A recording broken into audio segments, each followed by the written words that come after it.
Welcome to PBCJ Presents, our weekly current affairs discussion program where we take a deep dive into matters affecting Jamaica land we love. I am Maya Chung.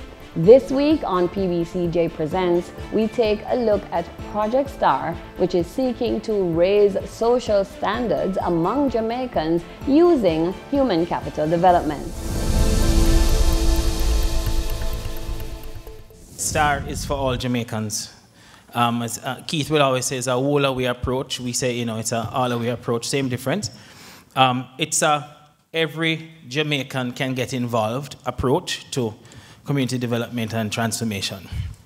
So our focus for today is reversing poor social outcomes in STAR communities, what the data reveal. So we're going to take a look at the broader context of Project STAR, the broader context within which Project STAR is seeking to play a role in solving some of the nation's social and economic challenges. It's the community members that are coming forward and taking ownership of the transformation for themselves, with STAR supporting with all of our other partners who are coming along as well. And then we have announced coming Jamaica's first social IPO, and much interest has been gathered around that for the last 4 days or so that we've announced that. How did we get here? Jamaica has achieved a level of macroeconomic stability over the last 10, 12, 13 years. Hard fought, but we have achieved macroeconomic stability where our debt trajectory is falling to the lowest levels ever. I mean, currently projected to fall to about 74% of GDP at the end of the year. But that was achieved through partnership. And that was achieved through the Economic Program Oversight Committee working in collaboration in a monitoring and oversight role with the Ministry of Finance and the Bank of Jamaica and the government of Jamaica. What's important there is that we all came together as a people. Since then, we have seen the institutionalization of under macroeconomic stability with an independent central bank ensuring we can't print money, and an independent fiscal commission which has been rolled out at this point in time. So it has been institutionalized, macroeconomic stability.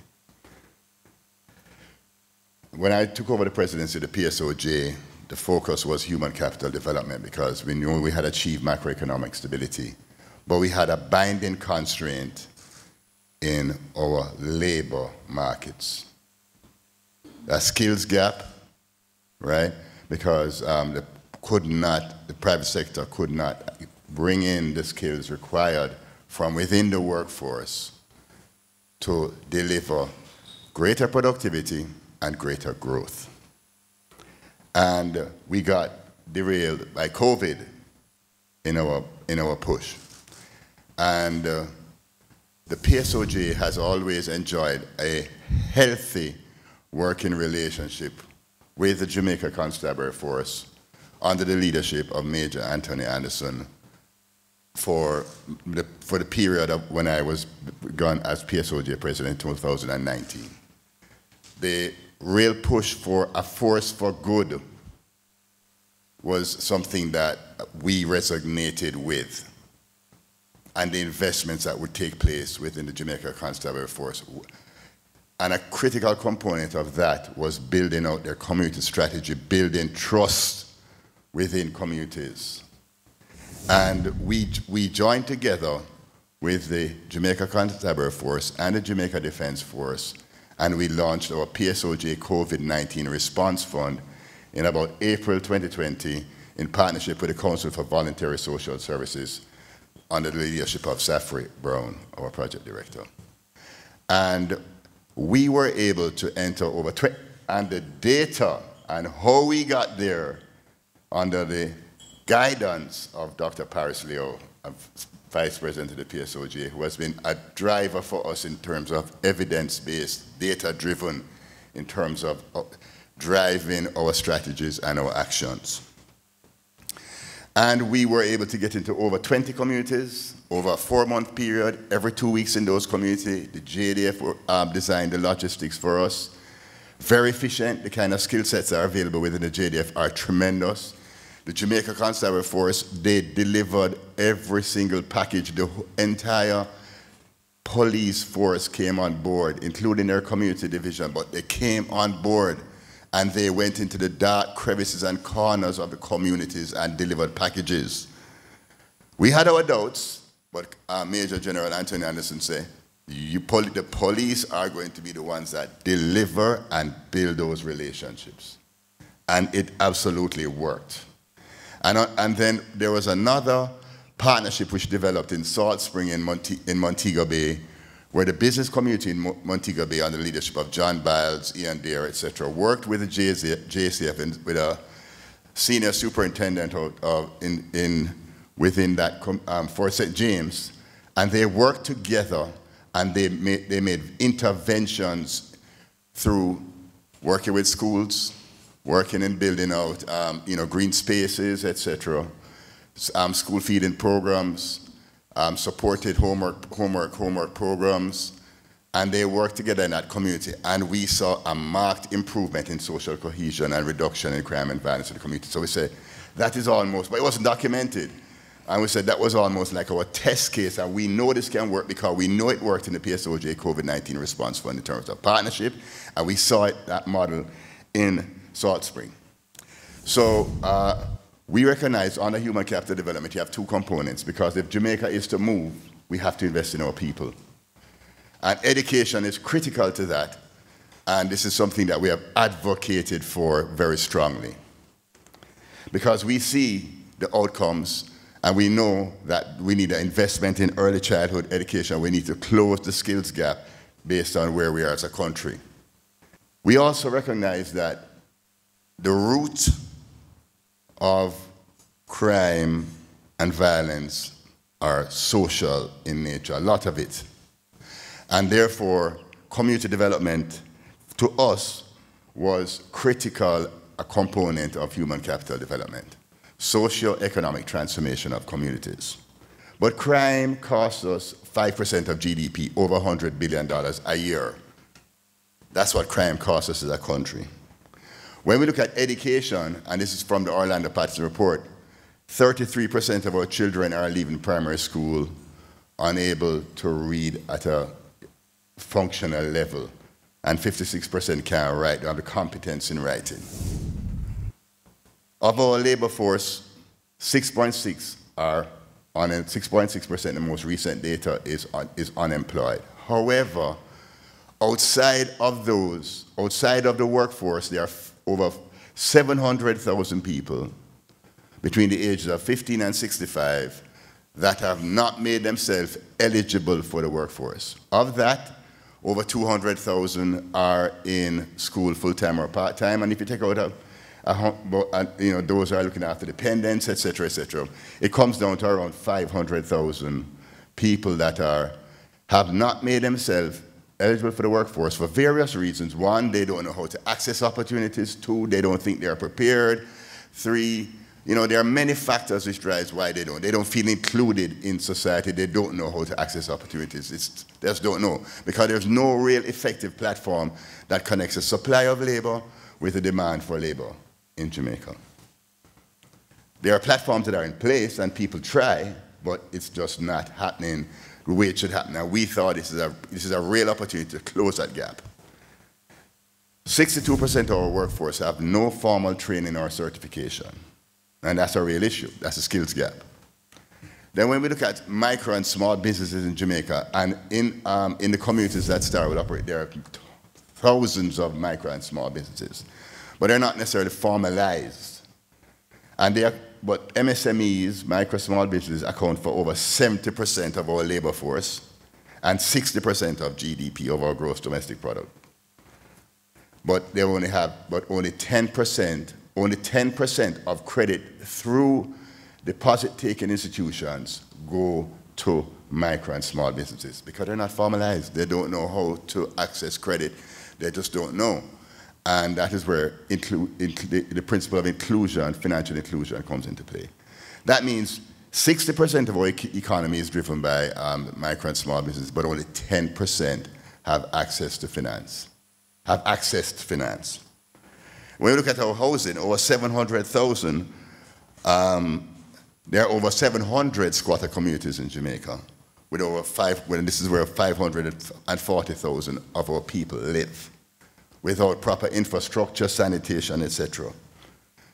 Now, so this is national data, but when we look at the communities that even the Planning Institute of Jamaica have identified 100 communities as violent and vulnerable.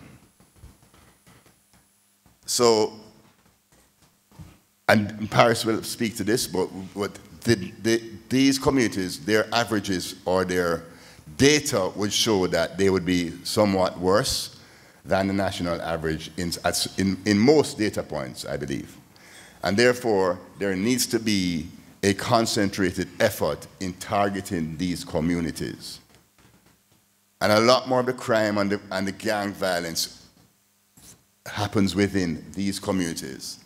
And if people don't know how to access jobs and opportunities and they remain unattached within the communities, that is a social outcome that drives also crime and violence, because they have to find it. If they can't earn it, they have to look it somewhere. So we know we have to work within a context of what is the government of Jamaica's strategy. The government of Jamaica has, from 2016-17, has put in a strategy called Plan Secure Jamaica with a number of pillars.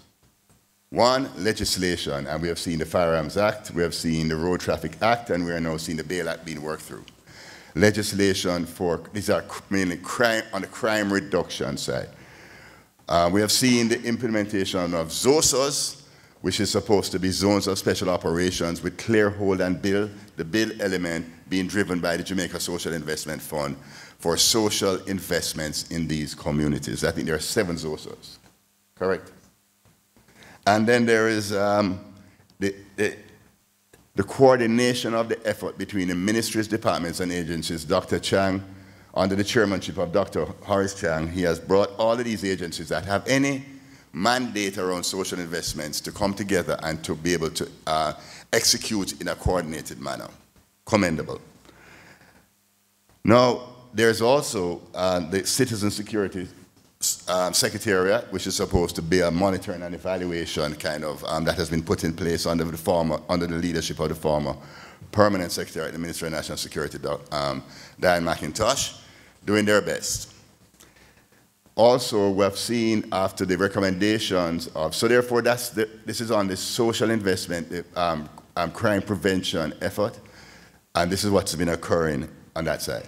We have seen also on the Plan Secure Jamaica significant investments in the JCF and the JDF, technology, mobility, securing our borders. We have just seen the recent expo, impressive. All Jamaica was impressed. So we know we are moving in the right direction because technology is a force multiplier. So we know we are moving in the right direction. And therefore, you know, and then there's correctional reforms and other pillars. But I think the work with the JCF, JDF have been, significant work has been done in building out the national security architecture. We have also seen, from an education perspective, the Education Transformation Oversight Committee being put in place. We're not hearing a whole lot, but Dr. Adrian Stokes, who is the chairman of that committee, in conversations, they have been working on their implementation plan, getting the team in place, the Chief Transformation Officer in place, to drive an implementation plan, because what they got from Dr. Patterson's Education Transformation Commission was recommendations. Now those need to be converted into a prioritized implementation plan. So we're looking forward to that. We're looking forward to that because we have to address education because the outcomes are so poor, right? And I spoke a little earlier about the Planning Institute of Jamaica, and that they've identified over 100 communities, vulnerable and volatile. Right? So we believe in partnership. We have seen partnership work at various levels. Achieving macroeconomic stability, working together with the JCF, that has been a partnership that has worked, and the JCF has committed themselves and works together in a real collaborative spirit and really drives the change. And they have created such an input in STAR Because, you know, we started off social transformation, and they said there is no social transformation unless you have economic opportunities on the other side. So we were extremely guided by the JCF on that.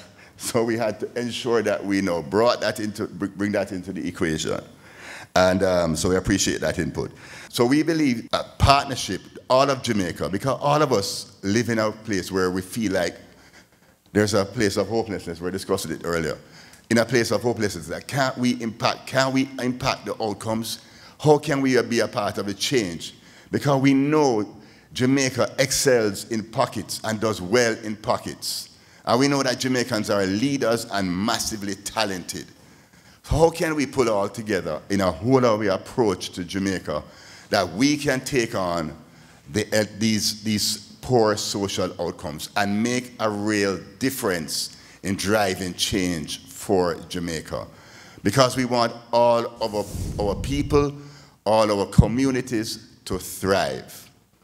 Because many of our citizens live in these communities and they have to find a way every day, and they develop some resourceful thinking skills. Sometimes they go down the wrong road, but what they're trying to do is to survive. Some of them become professionals at it, others are, they come under significant pressure to provide for their families. So we need to ensure that this potential is unearthed in our people within these communities. So we have to work with the community. STAR has to be community-owned. STAR has to be led by the community, led by community organizations, led by individuals in the communities, working in collaboration with all the partners. There are resources that are available within the government of Jamaica, within the ministries, departments, and agencies that need to be unlocked for the benefit of the people. So we have to work along with the government of Jamaica. We have to work along with the JCF, because they are the last person standing in the community from the public service is the Jamaica Constabulary Force. When everybody gone home, it's the police that are left in those communities. Okay?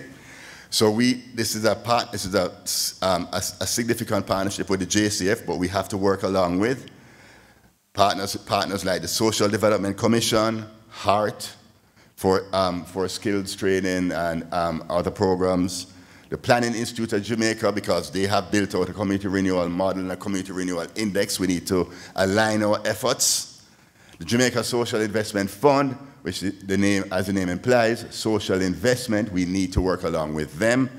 And we need to work along with the Citizen Security Secretariat, right? Because we need to be able to coordinate efforts. We are continuing to build out relationships with the Ministry of Education and Youth, because they have many programs that should be impacting communities that are not necessarily getting to the beneficiaries or in a targeted way. Ministry of Health and Wellness, Public Health, when you walk in these communities, the NCDs and diabetes and hypertension, and it's just crazy what's occurring.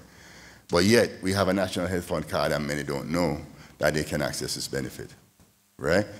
And National Health Fund has done a good job, but we need to now get it into the communities where citizens can go and fill them prescription, right?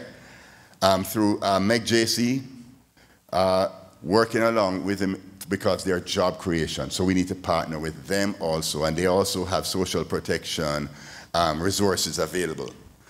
Ministry of Industry and Commerce, because we want to work along with the Jamaica Business Development Corporation, because we want to impact micro small businesses.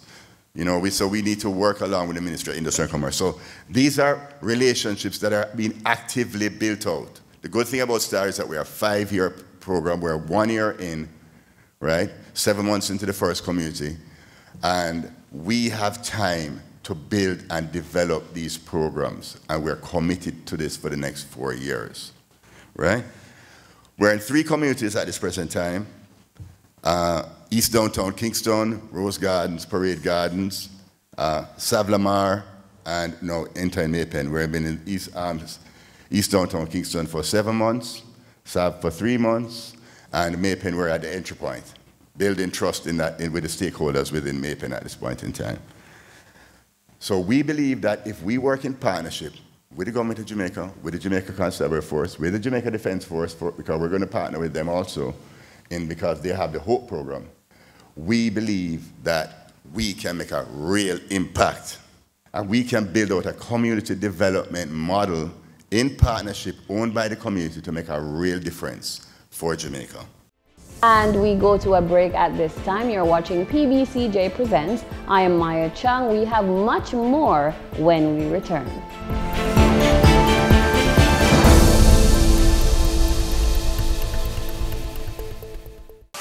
Immerse yourself in the elegance and charm of the Courtly Hotel and Suites.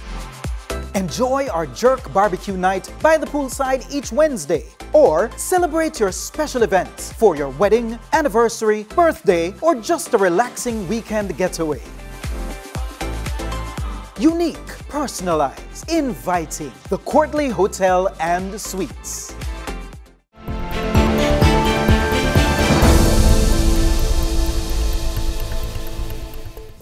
Welcome back, and thanks for staying with us. You're watching PBCJ Presents. I'm Maya Chung. Our topic this week is Project STAR.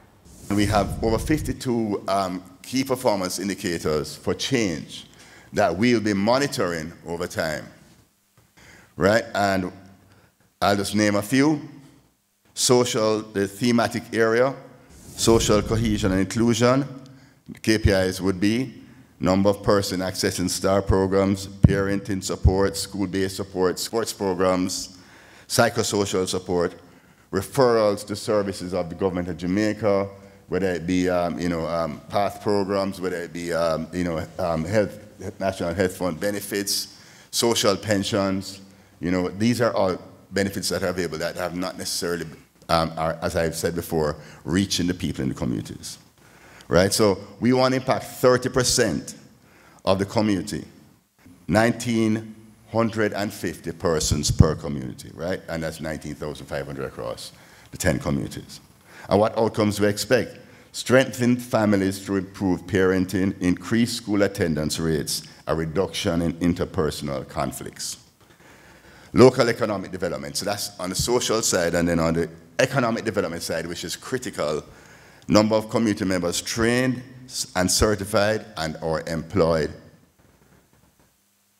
Certification, job readiness, and getting, as we say, working on the unskilled and moving them to a skilled place, right? Also, we want to impact 20% of the workforce population in these communities, trained and certified, and are employed or made employable, right? Outcomes we expect include reduction in the unemployment rate, building of the human capital development, increased family household income, reduce reliance on state support, economic independence for our people, right? Entrepreneurial, we have to bring our micro, small businesses and budding entrepreneurs, because there are so many entrepreneurial-minded people within these, within the STAR communities. And what we would like to do is help them along the way so that they can formalize their businesses, they can learn good business practices, so we'll work with mentors, we'll work with the Jamaica Business Development Corporation, we'll work with other partners, the banking community, the credit unions, right, to ensure that we're delivering microfinance, to ensure that we're delivering services within the community so that they can grow their business and even create jobs from the micro and small businesses within these communities, right? Very important. So increasing economic activity within the communities, right? By one, people getting jobs outside of the community and inside the community, and micro, small entrepreneurs growing their businesses in the communities. So, but this can't be done unless the community is engaged. So another thematic area is community-led action partnership for development. So the number of communities engaged entered, right? Number of residents involved, consulted in the community process. Number of institutional organizations, stakeholders involved in project delivery services. So we know where we are at this point in time. STAR will enter 10 communities. The minimum number of 10% of residents involved, consulted with in the community building planning process, right? and 150 partners that are engaged across STAR communities, national and at the local level, right? So outcomes we expect, that becomes a whole way approach. People feel included in this exercise. They own it. When they own it, they don't see us as coming in, they are part of the process. It's a whole way process, everybody coming together to solve and to put solutions on the table and to execute the solutions. Because we know in Jamaica we have an implementation deficit, right? And this is where we are. We're bringing the private sector skill sets to bear to ensure that these programs are executed and we are monitored and evaluated and we are having the impact that we should have, right? So what, at the end of the day, what we have is stronger, more socially and economically viable communities, right? So during the life, so if we do all of this effort on the social side and the economic side in terms of social and economic transformation and mindset change in that place where people are coming from a place of hopelessness to one where they see that there are possibilities to manifest their own greatness, right? Then we can see that that should reduce over time, and we have put a target in here in partnership with the JCF to see reductions in major crimes of 40% in targeted communities over the life of the program. Okay? So that will be through economic transformation, social transformation, which I discussed earlier, and that in terms of driving greater social cohesion and through social programs, economic programs to drive this activity. And we believe this will lead to safe, sustainable communities able to support national development goals. The JCF are very involved in Operation STAR. It's one part of our overall intervention strategy, and there are some natural synergies between what we are doing and getting done and the whole arrangements with the STAR program. I don't think there is a police force anywhere that doesn't understand clearly the nexus between social conditions and good policing outcomes.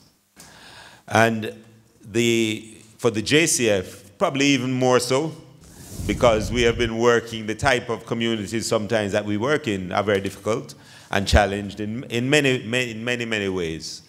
And over time, the JCF has seen as part of its mandate to reach out and engage communities in a number of ways. So the journey to STAR, and Keith spoke about it, but the journey to STAR, actually it's interesting that in creating policing plans, and I'm talking about the JCF journey now, where every police division is required in their policing plans to not only deal with intelligence, investigations, operations, the thing that people would expect would be in a policing plan, but also intervention. Now, the intervention component of that, when these plans were created, was as a direct response to what we have seen for a long time as a need in communities and our outreach, but putting it in a structured plan with KPIs and outcomes. As a result of that planning, one of the activities in St. James, and Keith mentioned St. James, was to take a community that was particularly difficult and over time, the very poor relations between the police and the community and so on, very highly violent community, and take that on as part of the intervention strategy there. So the commander got on board with that and started that process of intervention through schools, through the community, and doing work together with the community. Now, and here's where the benefit of partnership comes in. So we have reach, we're a big organization, and we have information about what is happening in a space, and to an extent we can intervene. When we get on board partners who have funds and means, and that combines with what we do and our direction, sometimes our leadership in these projects or activities, then you start to get a synergy out of it that exceeds what either of us could do by ourselves. And I think that that synergy and the impact it had, which was significant, created, as I say, what we call the Salt Spring model, where private sector and the police can work together to create better outcomes for communities, to build bridges between the police and communities, to build relationships between the business sector and the police and the community. And we saw all sorts of things happen. Businesses, interestingly enough, that had previously been targeted, that stopped happening. So it was because you now have persons, the community came together. When I say the community, I mean the police, the business community, the community, residents and citizens who live in the space. And it's hard when somebody is invested in you and you're invested in them to go back and do harm. And so you saw the impact of it over time. And then COVID. And then COVID. So what did COVID provide for us? For the JCF, it provided a number of roles in addition to all the other roles we had. That's what it created for us. But I think more importantly, and that's the point I want to make, it provided opportunity. It provided all of us an opportunity to build some bridges that it was not that clear how we were going to do it, and do it quickly. But COVID brought needs, and some of those needs in an environment where everyone is impacted by a circumstance. It allowed us to step out and engage in a way that was not available to us before COVID. And I just mentioned two things. I've mentioned them before. One is that working in the same, the Salt Spring model is a springboard to get an intervention, and Keith spoke about that, to get an intervention all over the place in the parts, I say the nooks and crannies, to the vulnerable people who really have nobody to look after them. And also you're in a situation where schools were shut. Kids were at home. And we know that our internet penetration is limited. And so you are in danger of kids being away from the school system and learning for 2 years. We saw ourselves as having a role in that. And so not only did we deliver packages, we delivered homework to people and back to the schools. Now, I don't know whether the children liked that we were carrying homework for them, but the point of the matter is we could, throughout the hills of St. James, impact 250 households in this way. And it was interesting because the persons who were doing it were our quick response team, who normally are our immediate response people to violence and crime. So guys turn up to houses to just either deliver packages or homework to youngsters who see these guys turn up in their body armor and all of their gear to do something good for you. That's a different opportunity. That's a different thing. And I don't know how we would have done that really outside of COVID. So here you have crisis, and every crisis brings an opportunity with it. So there are discussions, and reasonably so, that, you know, we have been a country facing crisis for a while, different types of crises, but some of the things that Keith spoke about. This is the opportunity from that. And so with that crisis, and the good thing about this opportunity, it's an opportunity that we all can participate in. That doesn't come along every day. But one thing for sure is the greater participation, not just by individuals, but by organizations and persons who are well-meaning, with common understanding. The greater that is the better the outcomes will be. There's no question about it, in my mind. And so it's based on all of that why we are so committed to this. We have seen what has happened in our zones of special operations and so on, the reductions we can get there, but the sustainability of any intervention that we do lies in creating the environment in which the social change, the long-term change can take place. So we recognize that.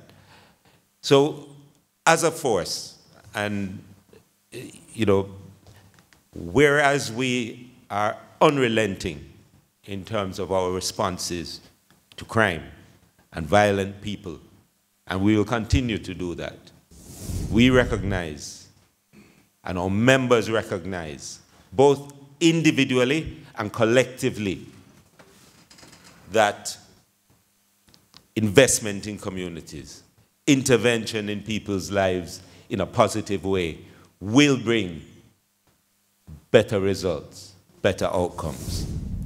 We have just, by way of that, and it's important because we have a lot of our members who do projects on their own, not even through the force, they just have their own projects.